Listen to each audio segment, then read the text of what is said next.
During the past decade, GLC have dominated strategic sector and crowded out private investment in Malaysia. The government recognized that production networks have become increasingly transnational and that regional integration is therefore in the interest of Malaysian companies. To put Malaysia on the path toward regional integration, it launched the ETP in late 2010 as one component of the National Transformation Program and part of an effort to push Malaysia toward a high-income status. The ETP relies heavily on achieving private investment-led growth, with the government acting as a facilitator.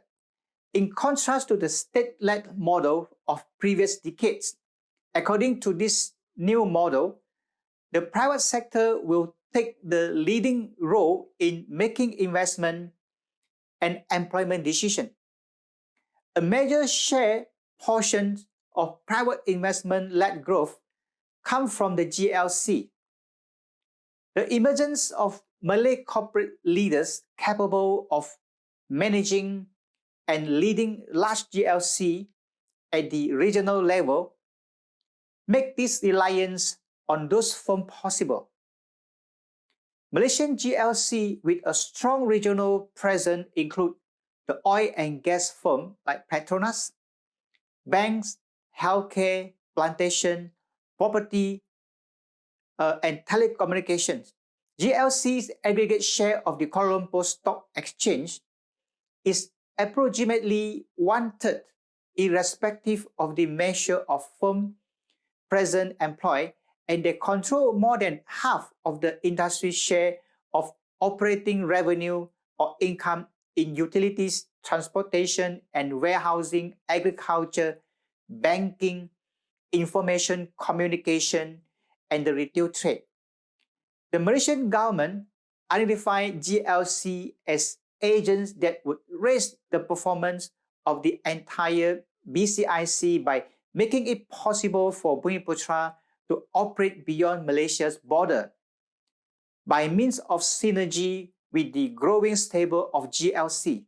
The spirit of the NEP is clearly intact, but there has been a shift in concept from BCIC to Bumiputera Economic Community, or the BEC. The BEC emphasizes on market-friendly, need and merit-based, transparent, pro-growth, and sustainable firm, and individuals able to compete in a liberalized economy. Teras, or the high-performing Bumiputra companies, is a program was launched in 2011 to increase Bumiputra SME's contribution to GDP to 20% by 2020. Teras was to assist such firms work to scale up, accelerate their growth, and be able to compete in liberalized economy without overdependence on the government. Nonetheless, identifying suitable medium-sized enterprises to take part in the Teras program is a challenge. The carve-out and compete initiative under Teras for Bumiputra that involve GLC and government mega projects indicate dependency and constrain Bumiputra enterprises to venture abroad. The BEC has demonstrated the emergence of Bumiputra corporate champions with the ability to nurture Bumiputra SME, as for example through the vendor development program. As of 2014, there were some 25 Bumiputra corporate champions. These champions' implementations of the vendor development program contrasts markedly with the situation in the past that saw foreign multinational corporation and GLC running the program in an effort to promote Bumiputra's SME. The government introduced the program in December 1988 to stimulate Bumiputra involvement in manufacturing activities related to proton and the domestic automotive industry. However, the program failed to achieve its objective of creating a new breed of entrepreneurial Bumiputra-owned firm in a protected economic system that did not encourage innovation or competitiveness. The present vendor development program is very much confined to the constructions and property sectors, and it remains highly dependent on the government and GLCs for contracts and concession. The BEC continues, in other words, to require crutches.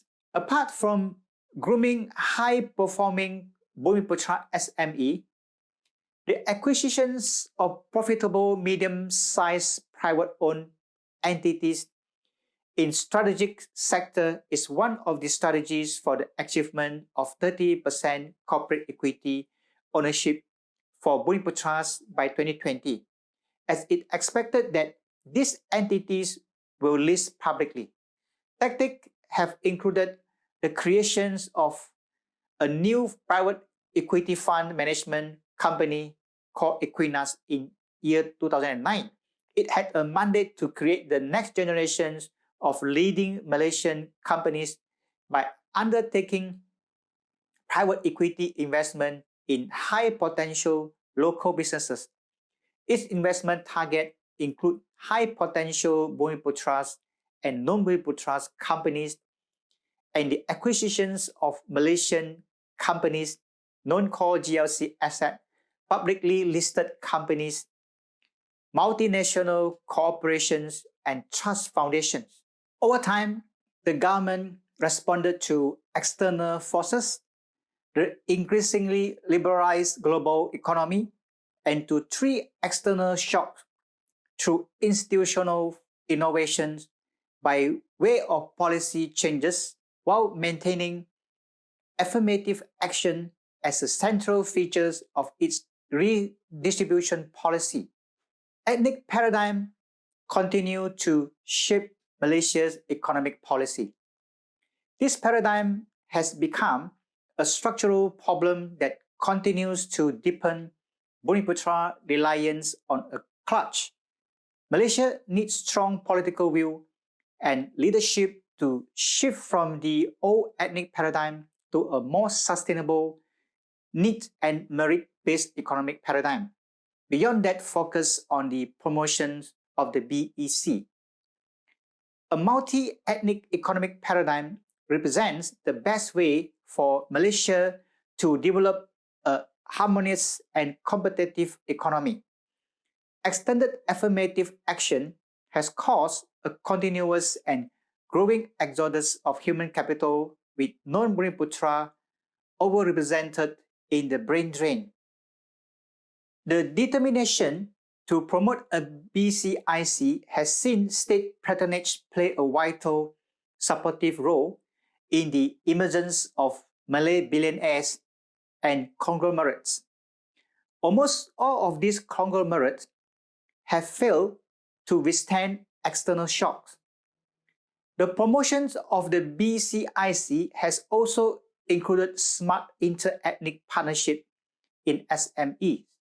The shift to focus on building quality Bumiputra champions and high-performing Bumiputra SMEs that synergize with large Bumiputra companies and GLCs under an ever-expanding BEC structure will create more entrepreneurial opportunities for the Bumiputra. The BEC is based on need and merit-based pro-growth, sustainable policies. Its members are meant to be able to compete in a liberalized economy. A few high-performing Bumiputra companies have managed to venture overseas, but reliance on having a crutch remains evident.